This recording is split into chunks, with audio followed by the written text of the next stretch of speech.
Bonsoir, bienvenue, merci de regarder Face à Face. Bonsoir, Lucie Palsy. Bonsoir Barbara. Comment ça va, Lucie? Ça va, ça va merci. bien? Très bien. Merci d'avoir accepté. Très bien, moi ça va. Je vois votre rouge là. Rouge pour dire que vous êtes debout, non? C'est quoi le rouge pour vous? C'est une couleur... On dit que c'est la couleur de la victoire, mais c'est juste une couleur chaude que j'aime bien. Vous aimez bien. Mais vous êtes positive, Lucie, je crois. Oui. Vous êtes positive. Je crois qu'il faut faut être positive ou optimiste. Je crois qu'il faut être positive. Vous êtes auteur. C'est pas votre métier. Vous allez nous dire quel métier... J'espère que ça le deviendra. Vous allez nous dire quel métier vous exercez, quelle fonction vous exercez. Mais vous êtes surtout l'auteur de ce livre, L'écorché vive, qui est un ouvrage, je vais essayer de ne pas me tromper sur le nombre de pages, de 540 pages, 41 pages. Les remerciements, page 541.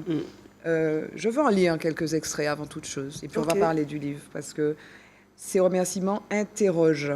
Donc je tiens à remercier avant tout mon Créateur, mon Dieu, mon Roi, d'un cœur reconnaissant, merci pour tout. Merci à toi, ma cousine chérie, ma sœur, mon ange, mon potomitan, ma plus belle histoire d'amour. Merci à toi, ma petite sœur chérie, pour ton amour indéfectible qui m'a porté, m'a aidé à survivre. Je t'aime de tout mon cœur. Merci, maman, de m'avoir donné la vie quand tu aurais facilement pu décider autrement. Je t'aime. Je m'arrête là. L'écorché vive, c'est votre histoire. Oui. Alors, vous ne vous appelez pas Lucie, mais il y a des personnages. Rachel est le personnage principal. C'est une histoire de famille, c'est une histoire d'inceste, c'est une histoire, et je me suis arrêtée à la mention de votre mère, c'est une histoire de relation avec votre mère. C'est ça? Oui, c'est bien ça. C'est une histoire d'inceste. Et c'est une histoire que vous avez écrite, que vous sortez enfin, mais l'inceste que vous avez subi, dont vous avez été victime, vous aviez 7 ans quand ça s'est produit. Tout à fait. Oui. Tout à fait. Vous avez bien lu. Oui, mais c'est au début et on comprend ça. Et vous avez... Racontez-nous un peu les circonstances, d'une part, de ce qui s'est produit et pourquoi vous avez écrit ce livre. Pour vous libérer? Pour me libérer, oui. Pour pouvoir mettre des mots sur cette douleur qu'on vit au quotidien. Oui. Et aussi pour pouvoir dénoncer, surtout. Mais la dénonciation, quand je lis la fin, quand je ça dis sent... dénoncer, c'est pas forcément dénoncer la personne, dénoncer le fait, dénoncer cet état de choses qui est trop répandu. Oui. C'est surtout pour ça, pour que d'autres personnes puissent libérer à leur tour leurs paroles. Parlons du contexte. Donc vous avez 7 ans, vous vivez en Martinique avec votre oncle. Ah, d'abord, vous vivez en Martinique et après vous partez en France. Et en France, racontez-nous un peu le contexte. Alors, j'habitais donc, j'ai été élevée par mon oncle et ma tante jusqu'à ce que ma mère se fasse une position en France, trouve un travail et s'établisse. Et ensuite, nous sommes partis la rejoindre. Et c'est là que vous avez été victime d'inceste, perpétré par votre beau-père. Tout à fait, c'est bien ça. Patrick. Voilà. C'est ça. Oui.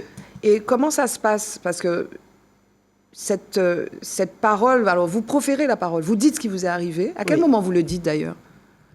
Les faits se sont produits à 7 ans. J'avais 16 ans quand j'en ai parlé. D'accord. Voilà. Et alors, moi, s'il devait y avoir une réplique à retenir de ce livre, elle se trouve page 62. Et elle vous donne une claque, puisque Joanne, votre mère, au lieu de défense, elles avaient eu droit à ce regard de dégoût de la part de leur mère et à cette phrase assassine « Vous me dégoûtez » que Rachel n'oublierait jamais. Vous n'avez pas oublié cette phrase? Non. Donc vous dites à votre mère à 16 ans, Patrick nous a fait ça. Et elle vous dit, vous me dégoûtez. Oui, c'est la première chose qui est sortie mais je pense que je ne peux pas parler en son nom. Stupéfaction, je ne sais pas. Et souvent, je me demande si dans le vous, c'était juste nous ou ça incluait aussi Patrick. Je ne sais pas. Mais vous me dégoûtez, c'est lui, mais c'est aussi vous, Joanne. C'est Rachel et puis Martha. Oui. Ce sont les deux. Parce que vous vous êtes rendu compte que votre petite sœur était victime aussi. Oui. Et c'est pour ça que j'ai parlé. Parce que moi, il avait arrêté. Et du coup, je pensais qu'il en était de même pour Martha, puisque bien sûr, quand on nous fait vivre un secret quand vous êtes petit, on dit qu'il ne faut pas dire. Donc nous, on n'en a jamais parlé entre nous. C'était ça, ces arguments. Tout à fait. Et on n'en a jamais parlé entre nous. Et je ne sais plus par quel hasard j'ai découvert qu'en fait, elle continuait à subir ces sévices. Du coup, elle était adolescente. Je me suis dit, non, je ne peux plus me taire. Parce que si jamais elle tombe enceinte, il va se passer quoi? Mais vous n'avez pas porté plainte? Non. Pourquoi? Parce que je ne savais pas, à l'époque, on n'en parlait pas autant que maintenant. Oui. Maintenant, tout le monde sait s'il y a quelque chose, il y a des numéros, on peut appeler même en toute confidentialité. Après, Oui. c'était pas comme ça à l'époque, donc Et puis il y a non. Et oui. puis, Il y a Dieu aussi, il y a la religion, il y a le oui, culte, il y a oui, l'église aussi, oui, parce que oui, votre famille va à l'église. oui, Et puis dans le livre, souvent, vous demandez à Dieu la force aussi. oui, Et finalement, ce remerciement, c'est Dieu. Je tiens à remercier oui, avant tout mon Créateur. tout à Est-ce que fait. c'est pas un poids sur finalement la dénonciation? Parce qu'on sent... Non, Oui. pas pour ça. Moi, j'ai pas voulu dénoncer. C'est pas que j'ai pas voulu, comme je dis, moi, je voulais juste que ça s'arrête. Oui. Donc, du coup, Et à quel moment ça j'en s'est ai arrêté parlé. pour vous? Ça s'est arrêté pour vous? Curieusement, je m'en souviens pas trop bien. D'accord. Je sais, je pense vers 11 ans, mais je suis pas exactement sûre. Je peux pas dire c'est à 11 ans et tant de mois, je ne sais pas. Mais je pense que c'était vers 11 ans. Vous n'en voulez Quand pas je- vous n'en voulez pas à votre mère? Bien sûr que oui. Oui. J'en ai voulu parce que je pensais qu'on allait commencer, puisque dans tout le livre, j'explique cette quête d'amour de ma mère. Oui. Et donc, je me suis dit, bon, ben là, peut-être qu'elle va enfin pouvoir nous protéger. Mais et on aujourd'hui, pourra construire. aujourd'hui, elle vous a pas protégé. Non. Elle ne vous a Non. pas protégé. Mais aujourd'hui, c'est pas pareil parce que je suis devenue une femme entre-temps. Je sais comment peuvent être les circonstances. Ça dépend du caractère de la personne aussi. Et Vous lui trouvez des circonstances atténuantes? elle n'a pas de circonstances atténuantes, je ne vais pas dire ça. Cependant, je pense que c'est quelqu'un qui a toujours eu peur, qui a eu peur du qu'en dira-t-on. C'est Oui. toujours quelqu'un de timoré. Et c'est pour ça que dans ma vie, j'ai beaucoup recherché mon vrai père. Oui. Pourquoi? Parce que je me trouvais vraiment différente. Et je me disais, mais comment expliquer cette autre partie de moi que je ne retrouve pas chez ma mère? Et vous l'avez trouvé? Oui, quand j'ai rencontré la famille de mon père, on m'a expliqué le sacré bonhomme qu'il était. Et j'ai dit, ah, c'est là. Et même l'écriture, D'accord. c'est du côté paternel. Comment vous trouvez la force de vivre avec ça? Alors, on le voit hein, dans le livre, on va pas, il faut lire le livre, 540 pages.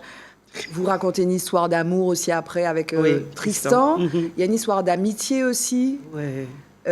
Mais comment on vit avec ça? Donc, ça arrive à notre cerveau. Donc, j'ai été victime de viol, j'ai été victime d'abus. Donc, surtout que vous êtes dans cette famille où votre mère n'est pas protectrice, et elle vous dit 2 fois d'ailleurs, vous me dégoûtez. Comment on vit ça? Comment on arrive à vivre malgré tout avec ça? Moi, je dis, c'est grâce à Dieu. C'est ça. Si j'avais pas... Parce que j'aurais pu partir dans des dérives, et je suis partie dans certaines dérives, hein, je l'explique, parce qu'il y a toute cette histoire de promiscuité sexuelle Oui. très très jeune, Oui. mais ça c'est dû justement, et c'est quelque chose aussi que je veux dénoncer, parce que Oui.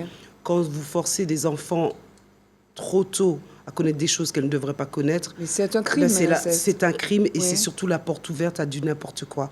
Donc c'est Mais pour c'est ça déjà du n'importe quoi, Exact. Lucie. Je Oui, trouve que non, vous tout à fait. euphémisez beaucoup. Vous êtes beaucoup dans l'acceptation de... non, je n'accepte pas, mais Oui. si j'acceptais, je n'aurais pas écrit Oui, le oui, livre. oui, oui. Puisque je n'aurais pas voulu dénoncer. Oui. Parce que ce livre-là, il a créé beaucoup de remous. Oui. Donc je suis en train de vivre une situation difficile en ce moment. Ah bon? Bah oui, par rapport à ça, au niveau de ma famille. Donc Oui, je parce ne que peux pas oui, dire... oui, oui. Donc je ne peux pas dire que non, je suis dans l'acceptation. Oui. Si j'étais dans l'acceptation, je n'en parlerais pas. Bien sûr. Moi, je veux juste que ça s'arrête parce que en fait, ces personnes qui font ça, elles vivent du non-dit, du fait que les gens n'en parlent pas, et ça leur donne l'impunité de continuer. Mais quand je dis l'acceptation, excusez-moi, je parle juste, D'accord. excusez-moi, je D'accord. parle juste de finalement cet équilibre dans la famille qui reste. Parce que Patrick, il est resté. Je veux Oui. dire, une fois que vous avez dénoncé votre mère qui dit vous me dégoûtez, il est resté là, il est resté sous le nez des personnes qu'il avait agressées, quoi. Oui. Oui. Et ben moi, comment j'ai réussi? En me créant un autre monde. Et Oui. ça, j'allais le chercher dans les livres. Et c'est pour ça que les livres m'ont sauvé la vie en quelque part. Oui. Et parmi mes lectures, j'en ai trouvé un qui m'a donné aussi l'envie d'écrire. Et je me suis dit, ouais, parce que j'aime beaucoup les livres. Et c'est quelque chose de sacré pour moi. Qu'est-ce qui vous a donné l'envie d'écrire? Un livre de Janine Boissard qui s'appelle Moi, Pauline. Parce D'accord. qu'elle était comme moi, elle aimait beaucoup les livres et elle est devenue écrivaine. Oui. Elle a rencontré un écrivain et elle est devenue écrivaine, etc. Et elle a pu vivre de sa passion. Oui. Et moi, c'est mon rêve de vivre de ma plume. Et alors, donc, Donc ce ne sera pas le dernier. Non, non, on sent que maintenant vous êtes tourné vers ça et vous avez un autre métier aujourd'hui. Vous êtes guide notamment. Je suis guide touristique, je travaille aussi à l'aéroport en tant qu'agent Vous avez d'escale. vécu aux États-Unis à un moment. L'Angleterre, Non, en l'Angleterre, fait. pardon, Mais oui. les États-Unis, oui, Oui. j'y allais tous les mois, donc un peu, hein, quelque part. D'accord. Et dans l'immobilier aussi. Donc j'ai beaucoup de passion. Oui. Mais il y en a une qui devra céder si je l'écriture d'école. Est-ce que là, vous pensez, donc vous avez dit tous, parce que c'est très précis. Oui, je suis comme ça. C'est très, très, très précis, c'est très comme ça. détaillé. Est-ce que là, j'imagine qu'on est obligé de vivre avec. Est-ce que là, vous avez dit ce que vous aviez à dire sur cette situation-là, ou est-ce que les prochains livres vont parler de ce thème-là? C'est une très bonne On pense à question. Christine Angot, par exemple, qui a écrit L'inceste, Ah. et qui n'a cessé d'écrire sur l'inceste. C'est une bonne Est-ce qu'on question. peut arrêter d'écrire sur l'inceste? Je ne vais pas écrire sur l'inceste à nouveau. Par contre, je pense que ce sera mentionné parce que c'est quelque chose qui a été assez récurrent dans ma vie. J'ai rencontré des gens et c'est pour ça que j'ai voulu écrire aussi pour dénoncer, qui ne me connaissaient pas, qui ne connaissaient rien à mon histoire et pourtant qui venaient me raconter cette histoire-là. Qu'elles avaient leur vécu, histoire. qu'elles avaient vécu. Et je me suis dit, mais pourquoi? Et à chaque fois comme ça. Et c'est pour ça que j'ai dit non, il faut que ça cesse, c'est juste pas possible. Et parce qu'on dit beaucoup, oui, c'est quelque chose de très récurrent Oui, en oui. Martinique. C'est pas vrai, j'habitais en Angleterre C'est et c'est pareil. là que j'ai entendu. Quand j'étais navigante, vous savez, des fois on parle plus facilement à des étrangers. Et les gens venaient se confier à moi. Et je me disais, mais pourquoi moi? Oui. Et je me suis dit, donc c'est pas propre à une société Bien sûr. particulière. C'est quoi? Qu'est-ce que vous auriez à dire des prédateurs, ceux qui font ça aux enfants? Il faut qu'ils se rendent compte qu'en fait, ils détruisent la vie de quelqu'un. Mais à un tel point qu'ils ne s'imaginent même pas. Comme je dis, moi, si, malgré tous les défauts que je peux incomber à mes parents, Oui. je leur remercie d'avoir mis Les hommes. Dieu dans ma vie. Parce que si Oui. ce n'était pas ça, soit je me serais foutu en l'air, ou je serais partie dans les dérives qu'on retrouve souvent pour les victimes d'inceste. Ça peut être soit la prostitution, ou soit la drogue, ou n'importe quoi. Oui. Et grâce à ça, ça m'a jamais tenté. Je ne parle pas du suicide, évidemment qu'on le contemple, mais pas pendant... En fait, le suicide, c'est... J'ai jamais voulu parce que je me suis dit, il va gagner. Donc c'est pour ça que ça m'a même pas... Ça a effleuré, mais c'est vite parti. Il est où, Patrick? 6 pieds sous terre. Lucie Palsy, L'écorché vive, donc qu'on trouve en librairie. Non, il faut Non, commander en il faut commander. Martinique, c'est Amazon, Cultura et la FNAC. Très bien. Merci en tout cas, Lucie, d'être venue nous parler de Merci, votre premier Barbara. ouvrage. Et on a compris qu'il y Merci en de aura m'avoir d'autres. reçu. Merci beaucoup. Oui. Merci à vous de nous avoir suivis. Je vous retrouve pour un prochain Face à Face sur ATV. Bye bye, à bientôt.